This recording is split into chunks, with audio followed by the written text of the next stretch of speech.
Hello friends, welcome to my corner of the internet. My name is Vats. Today we are talking about the Picture of Dorian Gray. Before we jump into the book itself, let me give you a little bit about the man, the myth, the legend, Oscar Wilde, and just some small points that I think really affect the readability of the book itself. Now, Oscar Wilde was born October 16th of 1854, and he lived until November 30th of 1900. He was an Irish author, poet, and playwright. Now, at the height of his fame, one fact that I do think is really important coming into the reading of this book was Wilde issued a civil writ against John Solto Douglas, the 9th Marquess of Queenberry, for libel. Now, John was the father of Wilde's then lover, Lord Alfred Douglas. In the midst of this case, in the midst of these libel hearings, some information was brought to the forefront that resulted in Wilde dropping the charges and then he himself being charged with gross indecency with other males. He then got a charge of several years of hard labor as well as some time in jail. Now, the actual publishing of the Picture of Dorian Gray, it had come out and was immediately received backlash for being lurid, gross, and unclean in its homoeroticism. The edition that we then have today was heavily edited. It had 6 added chapters, and then a lot of the homoeroticism and the queer leanings were edited out in order to be more palatable to the people that were reading it that day. Now, the Penguin Classic edition of this has all of the original homoerotic scenes, but they are put in as text within the back, so you are able to read through and reference the back for those specific phrases. But as you are reading live time, you get that edited down version at the forefront. The original intent isn't what you are met with. Now that you know who Oscar Wilde is, I thought it would be best if, rather than me regurgitating what had happened after I've had a few hours to sit on it, I wanted to actually experience reading this live time with you.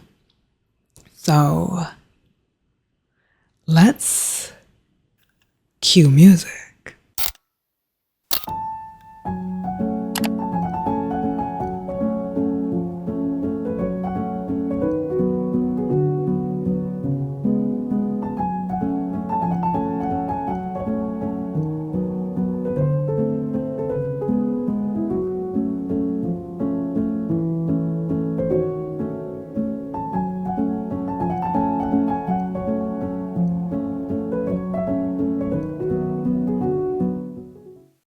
I'm about at the halfway point and I wanted to check in because I have a lot of thoughts, a lot of unformed thoughts, if I'm going to be honest. I don't quite have a solid opinion of this book yet, but I wanted to check in before things really started falling apart because I feel like I'm at the point where things could really start becoming an absolute mess.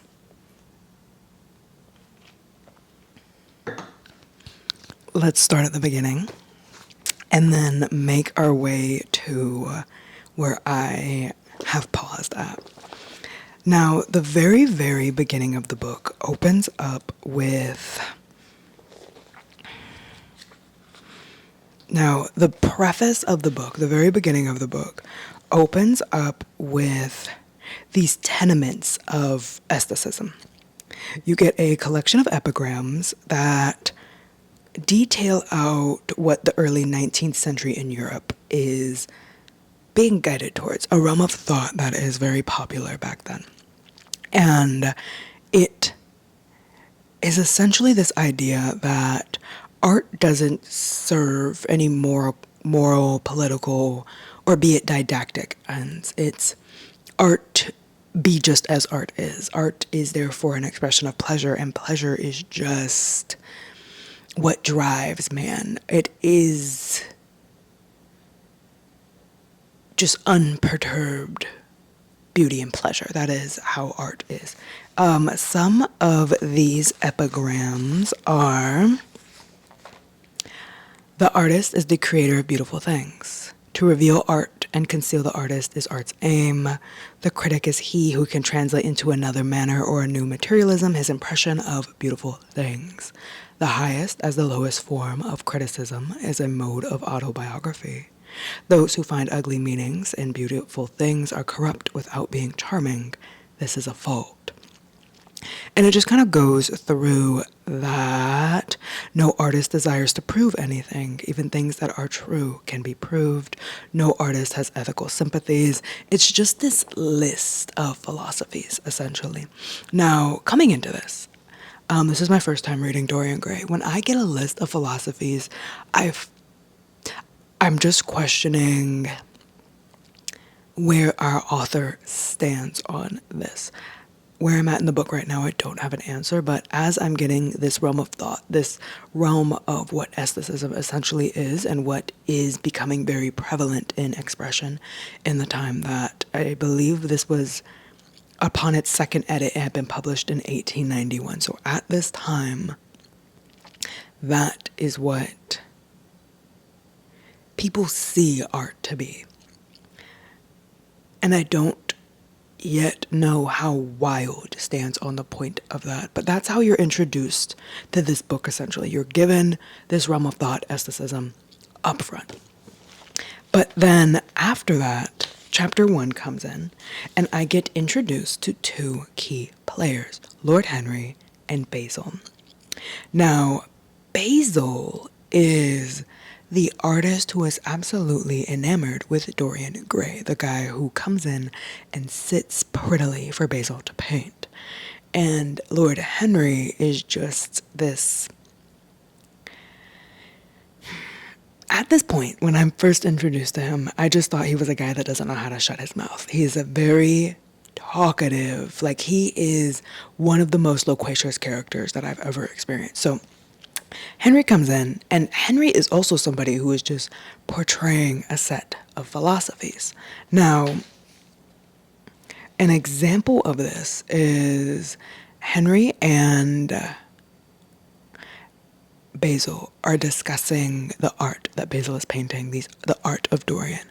And Basil feels strongly that this art isn't something to show because he's put too much of himself inside of it.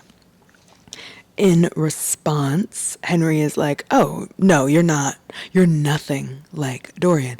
Henry hasn't met Dorian at this point. The only reason he's like supposing that these two are nothing alike is based on how beautiful his visage is in the paintings.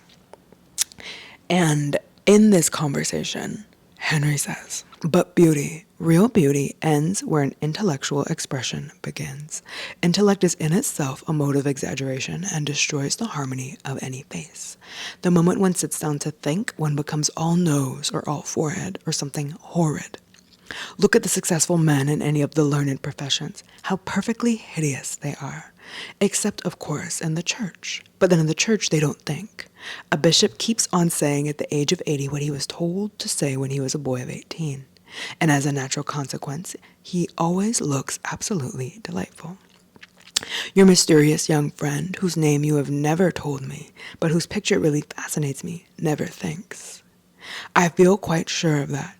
He is some brainless, beautiful creature who should be always here in winter when we have no flowers to look at, and always here in summer when we want something to chill our intelligence. Don't flatter yourself, Basil. You are not in the least like him. Well, the two go back and forth for a second, and then when Dorian comes knocking, Basil is immediately thrown off. He wants Henry out. He doesn't want Lord Henry to be a bad influence on Dorian. However, through his own wiles and maneuverings, Henry is allowed to stay. Now, once Lord Henry leaves, they sit, they chat. Henry thinks Dorian is just so interesting and so cool and so pretty. Mind you, at this point, Dorian isn't yet of age. He is a young boy. So, I don't know, I kind of have like an icky feeling about Basil and Henry sort of clashing above such a young influence. Like, Dorian's a child. This beauty, this homoeroticism that's kind of portrayed essentially in this love of and interest in is over a boy, an easily influenceable boy. So I kind of have an ick about that, but we plod along. Henry leaves and he goes back home and he talks to a family member about the wonderful Dorian, and we get a bit of backstory on Dorian himself. Now, Dorian came from a mother who was a noblewoman who fell in love with a poor soldier. That woman's father, the noblewoman's father, was aghast at this and had the man killed. And then the mother died not long after. So I'm starting to feel like there's this feeling of a mixing of genres happening as soon as this backstory started happening and this discussion started happening. Because this horrid backstory, the evil father, the talking, the scheming, you're getting the plot points that started making up Gothic literature and like the Gothic horror novel.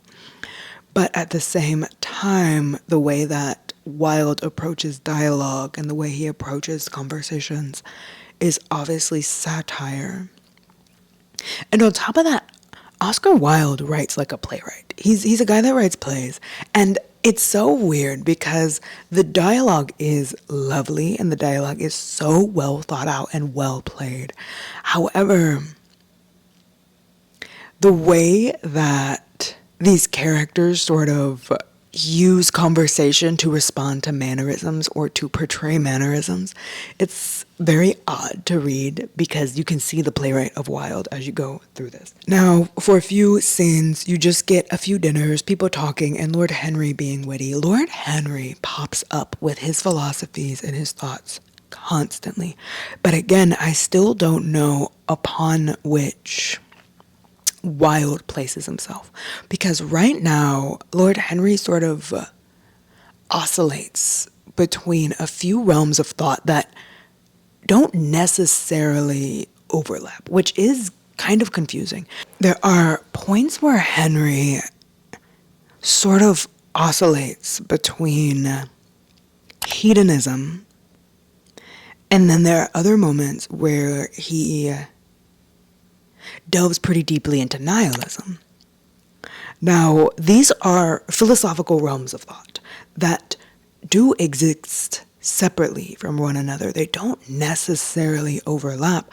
However, the way Henry exists, he exists as this hodgepodge of philosophical realms of thought, which is really odd because he never argues for. He doesn't explain his why. He doesn't put out what he's saying and explain it and make it into an argument.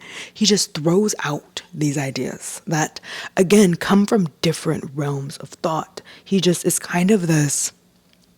Henry feels like just a compendium of realms of thought that are bouncing around during this era of aestheticism. That's what Henry feels like right now. He doesn't feel like a solid character so much as a billboard to put out philosophies. I don't know. I do find him funny. There is a wit to Henry. He just kind of pops up in these conversations and says these absolutely lurid things. And he is, from what I see, the most exciting of the characters. Even Dorian himself at this point doesn't feel like much.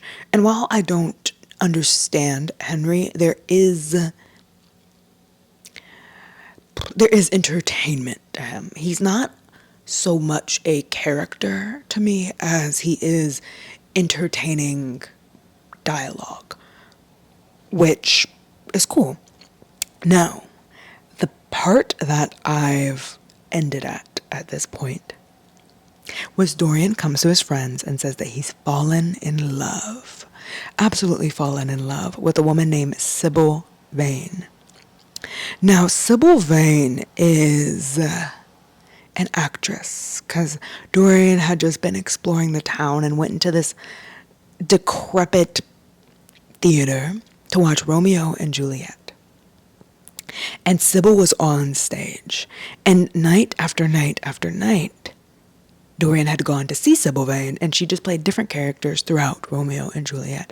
And he just fell in love with her acting and fell in love with her as an artist and as a piece within art. Because in the theater, an actor is just a piece within an entire artistic expression. They are but a smudge of paint, essentially, in this big canvas of expression. Whatever. That's Sybil Vane. And Dorian proposes to her. He convinces his friends to come and watch Sybil. So he convinces Henry and he convinces Basil to come and watch Sybil perform. And he's talking about how much he loves her because she's a different woman every day. She's a different person. She's boundless. But when his friends come, Sybil's acting is horrible. It's a caricature. It feels like she's stumbling through her lines. She's doing too much. It's not a good play. And Dorian's love of her dissipates immediately. After the show, Sybil comes up to him and she's excited and she's like, "Did you see how I was performing? Did you see how I was doing?" And Dorian says, "No. The reason I loved you, you no longer are. You're not a great actress anymore, and that was what I had fallen in love with." And she's saying that she can no longer play at love and play at these emotions because she knows what it is in real life. Now that she has felt these things in the real world, she can no longer feign them on stage, which is why her acting was so bad.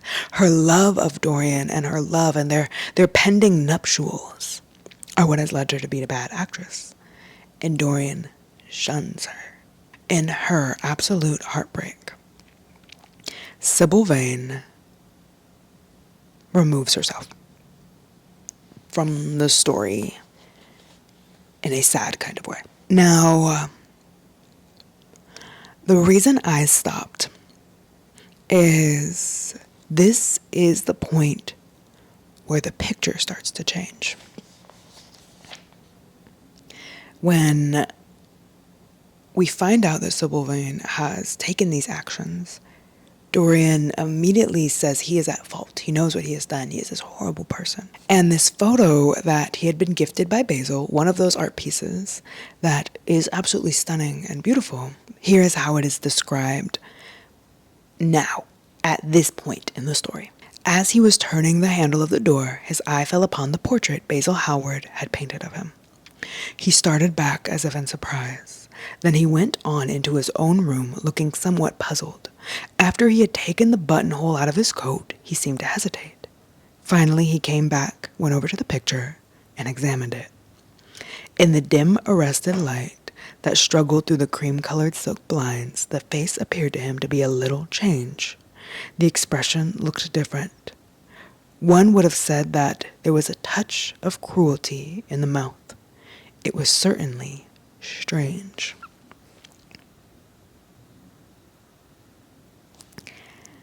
I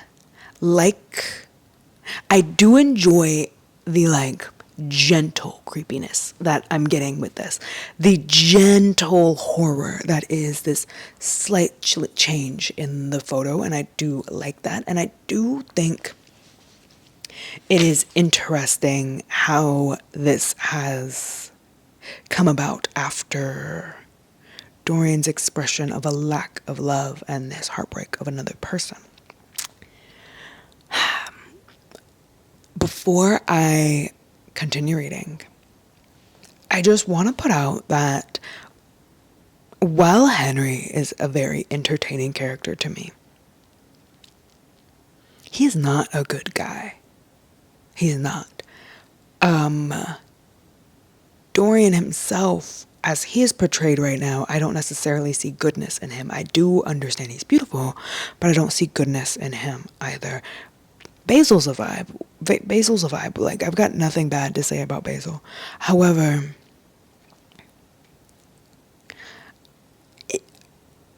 in a story of philosophies, in a story of putting forward realms of thought, usually what brings a realm of thought to a head is the idea that you can't quite know. You can't quite fully stand on the objectivity of a realm of thought. And this is just a proposal of philosophies, essentially, through the mouth of Henry. But I would expect, I would think, I would presume that as we are proposing realms of thought, our characters would be morally gray. I thought I would get morally gray characters, whereas I just have... So far, Henry is the only one that I'm like, oh no, this is just a bad guy. Like, he's funny, but he's just a bad guy. And I don't see goodness in Dorian. So I can't say like, oh, there's moral grayness to him. I don't have anything from him. I have him being pushed and prodded, but I don't really have much of him as a character. But that's where I'm at. That's how I'm feeling. I need to drink some tea. I need to finish this. It's not long, so I imagine I can crush through it in the next hour or so. So let's do that.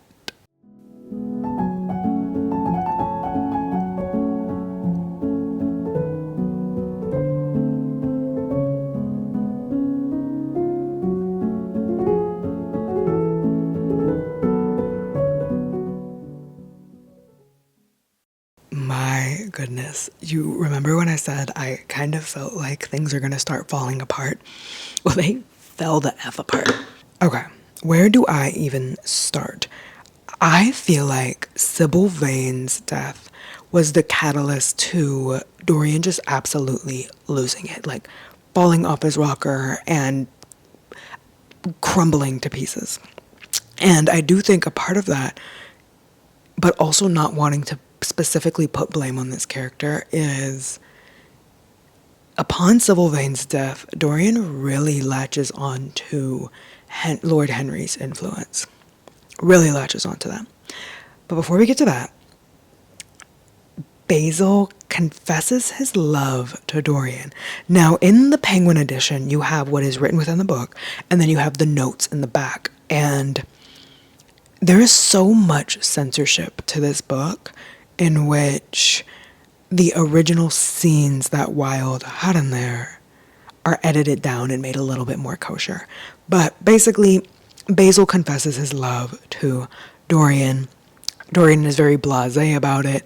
He doesn't really reciprocate. Dorian is really just like, oh yeah, like that explains all of his moods, basically. Like, that explains why he was such a drama queen. Like, that's all Dorian has to say about Basil's feelings, which kind of hate that. But then again, this is a grown man and a child, so I don't know how to feel about it again. Anyways, Lord Henry gives Dorian a book. It's a little yellow book. And the book itself is about a young Parisian man who devotes his life to all the passions and modes of thought that belong to every century, despite his own. Dorian refers to this book initially as absolutely poisonous. Within these specific chapters, I also just have like a silly little Henry moment. Like, Henry just pops up and Henry just says stuff. Here's a fun little Henry moment at another dinner or a brunch or a luncheon where they're sitting and talking, and Henry likes to open his mouth, in which he says, I am afraid that women appreciate cruelty, downright cruelty, more than anything else. They have wonderfully primitive instincts. We have emancipated them, but they remain slaves, looking for their masters all the same. They love being dominated. Like, okay, Henry. I know that's not funny, but something about Henry is just kind of like, he's just a chill guy for real. Like, that's really all he is. Back to the story.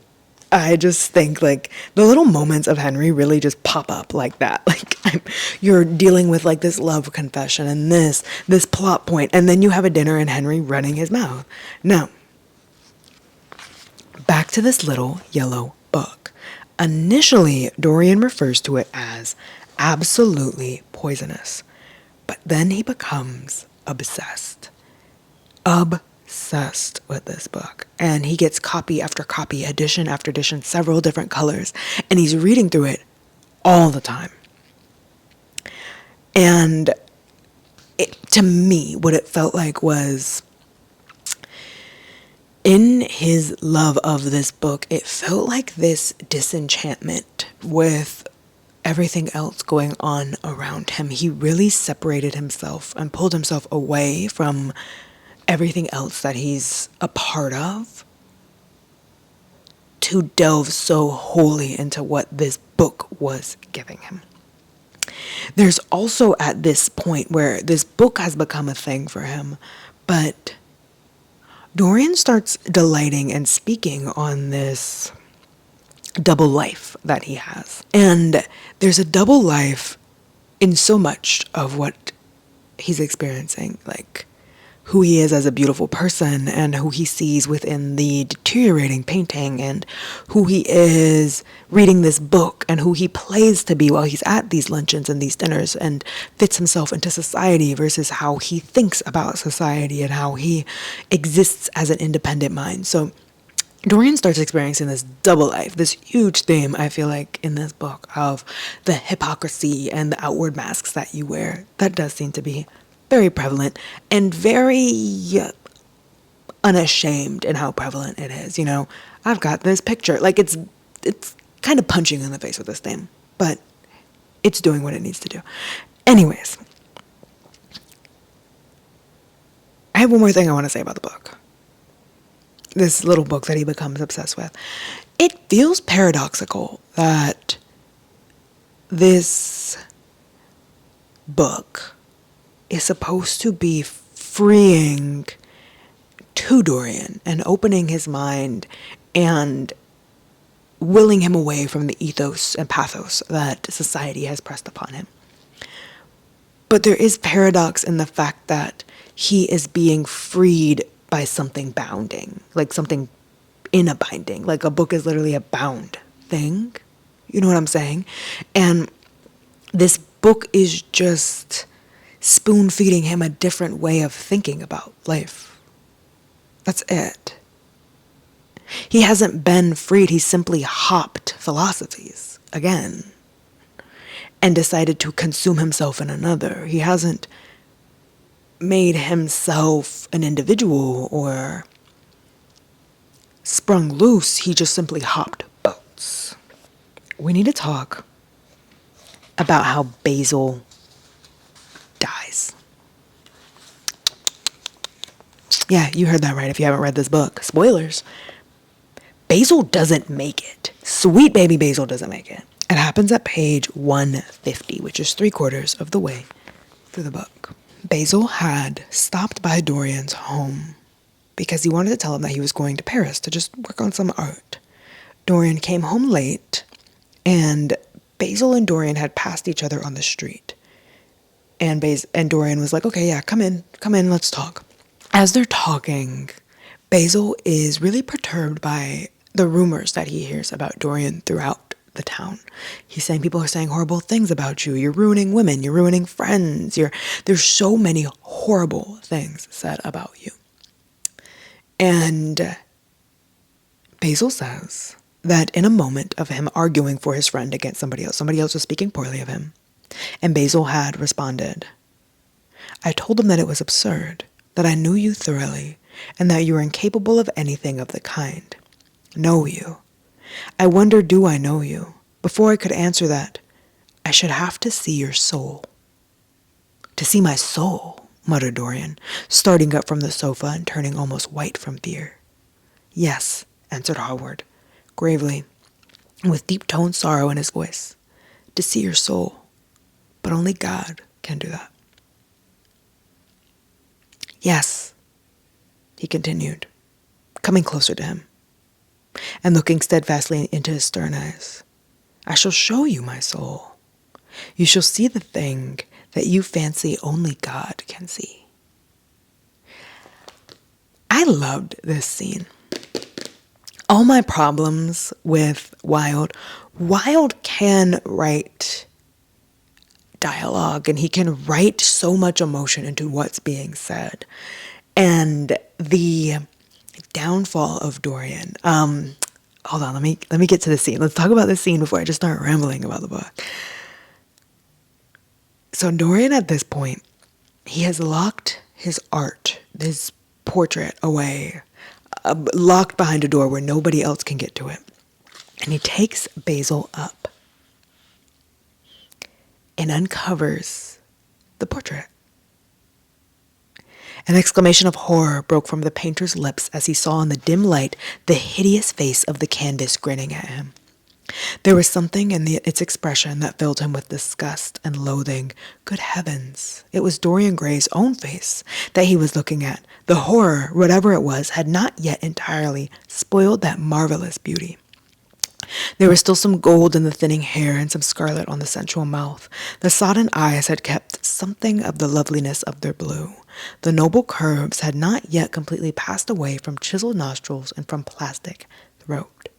Yes, it was Dorian himself, but who had done it? He seemed to recognize his own brushwork, and the frame was his own design. The idea was monstrous, yet he felt afraid. He seized the lighted candle and held it to the picture. In the left-hand corner was his own name, traced in long letters of bright vermilion. It was some foul parody, some infamous, ignoble satire. He had never done that, still it was his own picture. He knew it, and he felt it as if his blood had changed in a moment from fire to sluggish ice. His own picture. What did it mean? Why had it altered? He turned and looked at Dorian with the eyes of a sick man. His mouth twitched, and his parched tongue seemed unable to articulate. He passed his hand across his forehead. It was dank with clammy sweat. So Dorian standing there, the picturesque he is picturesque, absolutely beauteous. Years have passed by at this point, and Dorian is still his beautiful young self.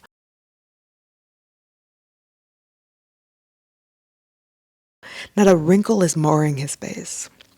So what the artist is seeing is a beautiful Dorian standing beside an absolutely wretched photo, absolutely wretched portrayal of him.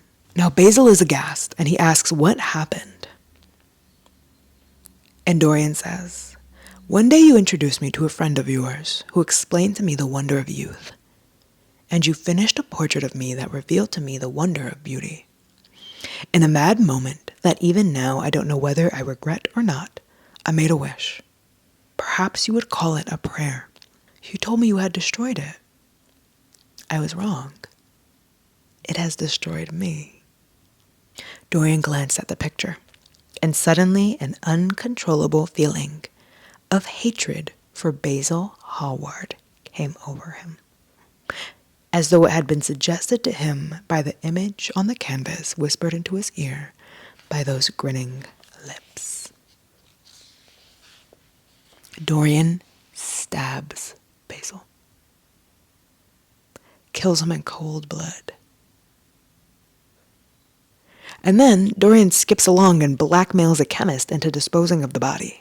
Now there's some more dinners and some more convos, and there comes a scene where Dorian goes to an opium den to escape.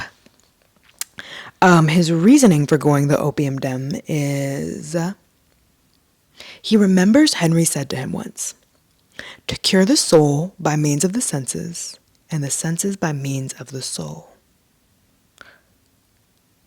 There are opium dens where one could buy oblivion, dens of horror where the memory of old sins could be destroyed by the madness of sins that were new. So Dorian heads into the scary parts of town in order to get some opium, but he bumps into a guy that he knew, and it kind of just flashes into his face that he can't really escape his problems, and he leaves the opium den without actually getting what he wanted. In the streets, he bumps into James Vane. Remember Sybil Vane, the woman who had ended herself because Dorian had broken her heart 18 years ago. 18 years have passed at this point. James Vane overhears a conversation in which somebody uses a nickname for Dorian that Sybil used to use for Dorian. And James approaches this man and he's like, I'm going to have to kill you because you're the reason my sister is gone. And Dorian's like, sir, it wasn't me. You've got me confused. Look at me. I'm young and beautiful. That was 18 years ago. It's obviously not me.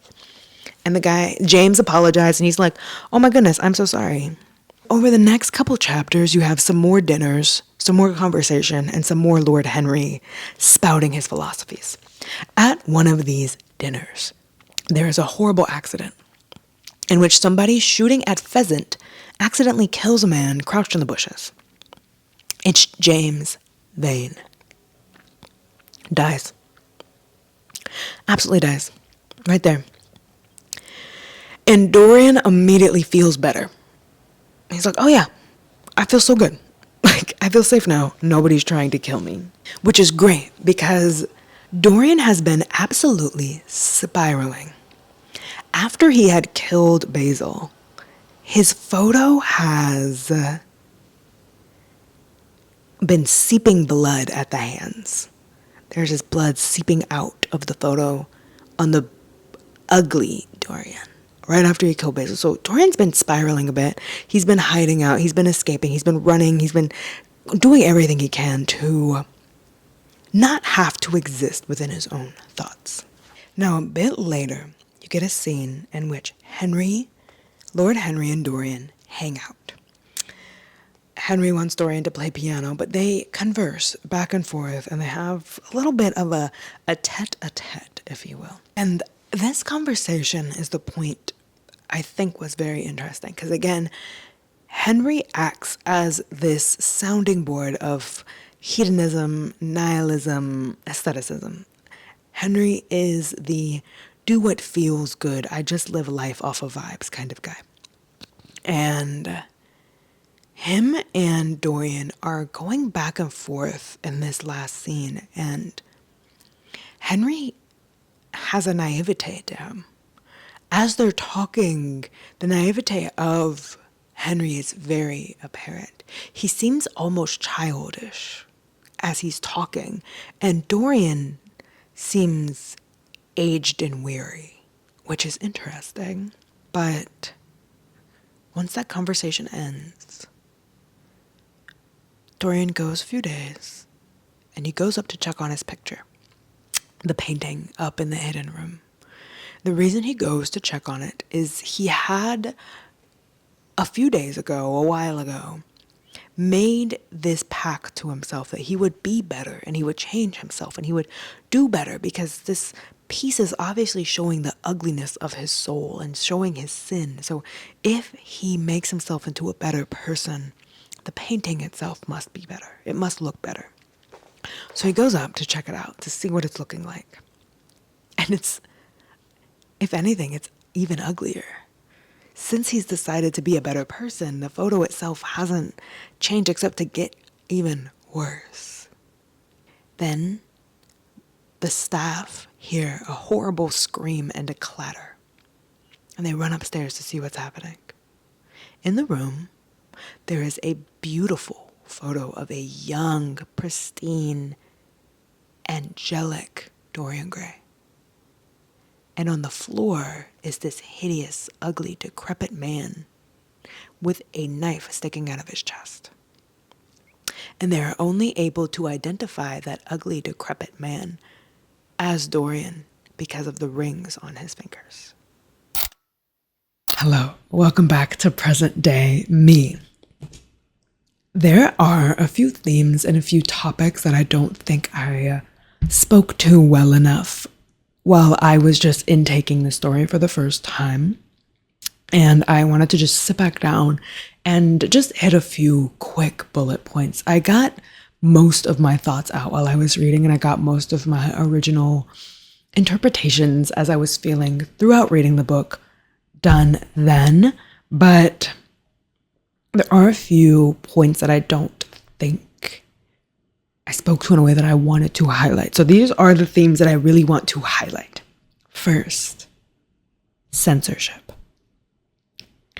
The way that this book was censored and pared down and added to and went through workings in order to dull down what it originally intended to be doing, I do want to highlight that, because as I speak to what I didn't necessarily enjoy of this book, I don't know if that enjoyment or my feelings would have been there if Wilde could write these characters how he intended to write these characters. He had redacted, he had gone through removing. So when I say these characters didn't feel fully fleshed out, when I say Dorian and Henry and all of these characters felt very flat, it can be said that maybe I didn't get them how they were intended. And the flatness is an effect of that redaction. So I can't really, my feelings of these characters not being fully fleshed out, there could be an explanation for that. I don't quite know. Now, narcissism.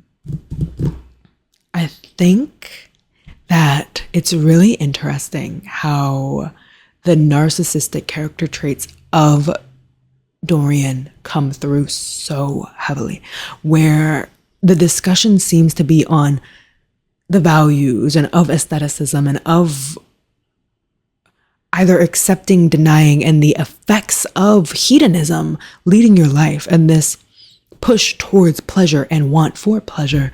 I think it's interesting that while these are the philosophies that Wilde is writing, what we are getting instead is a very interesting portrayal of a narcissistic character, or a character displaying narcissistic tendencies. I'm not a doctor. I'm not here to specifically prescribe somebody or denote what somebody is. I'm not here to do that.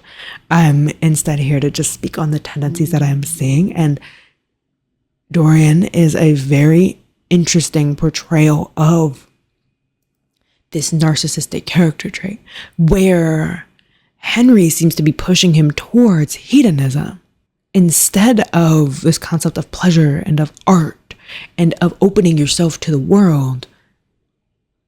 Dorian becomes self-absorbed. This book, in which Dorian says was this horrible poison, and at the end of the book, Dorian actually tells Henry how horrible of an influence this book had on him. It's interesting that that book was about exploring what exists outside of yourself, which Dorian does. For some very long, droll sections, you get these scenes of Dorian learning and exploring in the effects of this book and exploring the world. However, his downfall wasn't that book and of what happens outside of him. The downfall was his self-absorption and the lack of empathy that he truly had for people, which Henry didn't do to him. Henry at no point ever speaks to that. So Dorian did that on his own. So I do think that is a very interesting thing to track through the book, this absorption of the self, where what Henry was speaking of was just pleasure and vibes. I want to speak to idolatry as well, because Basil brings up idolatry and how he worshipped at Dorian's feet. And there is a sense of worship and focus that Henry gives to Dorian. And then Dorian gives to that photo. And Wilde does speak to the church in these flippant ways through the voice of Henry. So I don't think this is necessarily a religious proclamation against the worshiping of idols. I just think it's a lack of a wider view. Not sure. Wilde wrote this story, but there wasn't so much a why and a know-how behind all of these things. He had images and he had motifs, but they almost blurred with no strong visage of what was going on. But again, with that censorship, my complaint of this book, my biggest complaint, is it didn't go far enough. It didn't take it far enough. It didn't hound a point. It didn't push you to a point. It didn't push Wilde's opinion. But in the censorship of this book, Wilde couldn't do that. So where I would complain that this book didn't take that further step and didn't do that for me, I don't think Wilde could have anyways. He was limited. He was already doing jail time for being a gay man. He really couldn't push this book to the bounds because he was under lock and key. I'm also very interested in the praise of this book because there is a lot of discussion of art. However, Henry as this voice for art and Henry as this voice for expression, I want to emphasize that he never gives a why. He doesn't pose an argument. He's just very flippant about what he proposes and what he pushes and the opinions that he gives, but he doesn't ever explain. He doesn't give reasoning behind these feelings. He just kind of throws them around. So when people tell me, oh, it had a lot of good things to say about art and it had a lot of great things to say about philosophies and it had a lot of good thought processes, it's odd and difficult for me personally to accept a philosophy without an argument with it. And you can argue that this book is the argument to Henry's statements, but it's so vague. Philosophy isn't so much a thought, but it's rhetoric, it's argument words. That's what philosophy is, the ability to argue a point. So for this to be Wilde's philosophical work, and the philosophy just to be these Twitter posts given by Henry, what he was saying didn't quite sit with me. But it's beautifully written. So I would get these moments of Henry saying things and these amazing quotes from Henry. But it doesn't mean that I was convinced of what he was saying. It was beautiful, but he just said it. He was just spouting things, but never explaining his whys. And so this book became these moments of Dorian with his obsessions and his wants for love, pleasure, and his lack of empathy and his lack of feeling. And then you would get some dinners and Henry saying stuff. And then you would get like the dinners really dragged me down because they were this dialogue where Wilde can really write dialogue, but there was nothing for me to do with what I was being told because I wasn't being convinced of. I wasn't given an argument. I was just given all of these theses. It was just thesis after thesis after thesis. And then it's my job as a reader to decide how much I agree with Henry. But then that almost drags down Henry's purpose. If Henry as a character has purpose in order to present these ideals, if I find 3 that I believe and 3 that I don't, Henry as a character becomes fallible. He can't be used in the way that I think he is being used because there's sway, there's holes. He's not necessarily a realm of thought when I have to decide if I agree, if that makes any sense. But I also find it interesting to try to figure out, again, none of these characters were morally gray for me in the end. I talked about that during the vlog portion of this video. I did speak to the fact that these characters aren't morally gray. Dorian is a bad guy. Henry is a bad guy.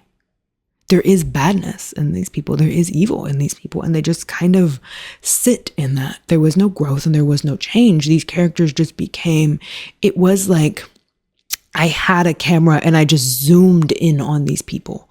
And that's all that this book did. It made each character who they were and then just blew it up in front of me and made that more apparent. But I didn't get growth. I didn't get change.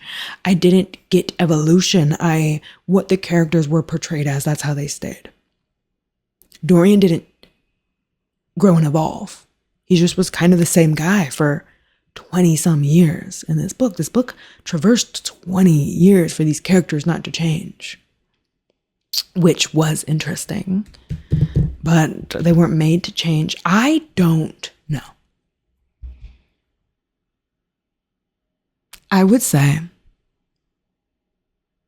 Wilde is an amazing writer. And the turns of phrase that I got from Henry were lovely. And that is why I give this book 3 stars. out of 5. I cannot give it more. But I also don't want to give it any less when the writing is as beautiful as it was. Those are my thoughts on the Picture of Dorian Gray. Thank you for hanging out. Thank you for coming along. Please leave all of your thoughts below. I do think this was very mid. I think this is a very mid book. And I'll talk to you next time.